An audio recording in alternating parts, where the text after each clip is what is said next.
Hi friends, welcome to జిల్ జిల్ తెలుగు. ఆదిత్య 369 ఈ సినిమా గుర్తుందిగా.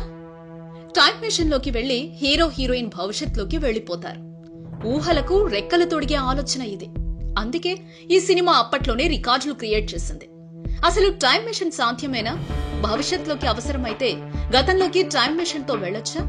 ఈ ప్రశ్నలకు జవాబులు వెతికే పనిలో అమెరికాతో సహా ఇతర దేశాలు పడ్డాయి. ఈ కాన్సెప్ట్ ఎప్పటినుంచో పరిశోధనలు చేస్తున్నారు. ఇలాంటి సమయంలో ఓ వ్యక్తి తాను భవిష్యత్తులోకి వెళ్లొచ్చానని చెప్పి అందరినీ ఆశ్చర్యానికి గురయ్యేలా చేశాడు. దీనికి ఆధారాలు కూడా చూపిస్తున్నాడు. స్వీడన్ కు చెందిన హాకన్ నోర్డ్విస్ట్ బాంబు పేల్చాడు. తాను భవిష్యత్తులోకి వెళ్లొచ్చానని చెప్పాడు. 72 వయసులో ఉన్న తనను తానే కలుసుకున్నానని తెలిపాడు. ఇతని మాటలు విన్నవాళ్లు ఏదో పిచ్చి పట్టిందని అనుకున్నారు. అసలు భవిష్యత్తులోకి వెళ్లటం ఎలా సాధ్యమని ప్రశ్నించారు. దీనికి హకన్ ఆధారాలు చూపించేసరికి అందరూ ముక్కున వేళేసుకుంటున్నారు. తాను 72 వయసులో ఎలా ఉంటానో చూపిస్తూ ఓ వీడియో కూడా తీశాడు. భవిష్యత్ నుంచి మళ్లీ వర్తమానంలోకి వచ్చానని హకన్ చెబుతున్నాడు. ఓ రోజు మధ్యాహ్నం ఉద్యోగం చేసి ఇంటికొచ్చాను. వంటగది నేలపై నీళ్లున్నాయి.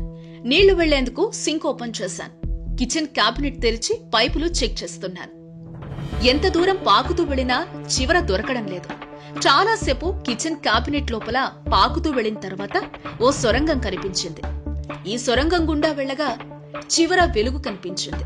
నాకు అప్పుడు అర్థమైంది, నేను భవిష్యత్తులో ఉన్నానని.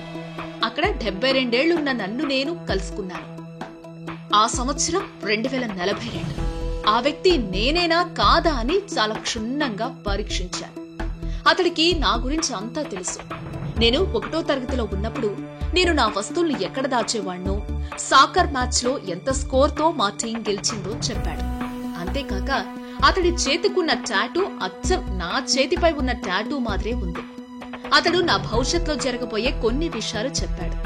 అనంతరం అతడితో కలిసి నా మొబైల్ ఫోన్ తో వీడియో తీసుకున్నారు. నేను చెప్పింది అబద్ధమని ప్రజలన్నా నేను పట్టించుకోను.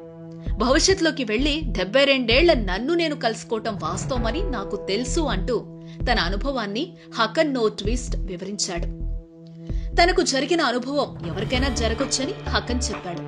అయితే భూమి మీద అక్కడక్కడ ఉష్ణభిళాలు ఉన్నాయని, వాటి గుండా భూతకాలంలోకి లేదా భవిష్యత్తులోకి ప్రయాణించవచ్చని పారానార్మల్ పరిశోధకులు పేర్కొంటున్నారు.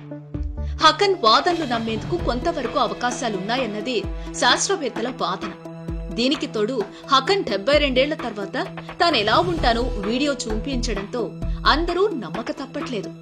అయితే టెక్నాలజీ పెరిగిన ఈ టైంలో ఇలా వీడియో సృష్టించడం పెద్ద వింతే కాదని కొట్టిపారేసే వాళ్లు ఉన్నారు. ఫ్రెండ్స్, మా వీడియోపై మీ రియాక్షన్ తెలియజేయడం మర్చిపోకండి. అలానే జిల్ జిల్ తెలుగుని వెంటనే సబ్స్క్రైబ్ చేయండి.